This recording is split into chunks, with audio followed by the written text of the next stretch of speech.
Hello. Wikipedia's picture of the day, March 22, 2020. Today's video is about Aida. Aida is a grand opera in 4 acts by Giuseppe Verdi to an Italian libretto by Antonio Ghislanzoni. Set in the Old Kingdom of Egypt, it was commissioned by Cairo's Khedivial Opera House and had its premiere there in 1871, in a performance conducted by Giovanni Bottesini. Today, the work holds a central place in the operatic canon, receiving performances every year around the world. At New York City's Metropolitan Opera alone, Aida has been sung more than 1,100 times since 1886.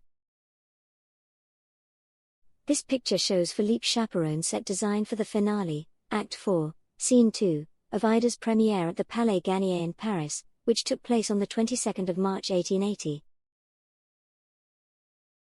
The drawing depicts the interior of the Temple of Vulcan, with the vault of the temple visible at the bottom, and is now in the collection of the Bibliothèque nationale de France. Thanks for watching. And don't forget to like, comment, and share.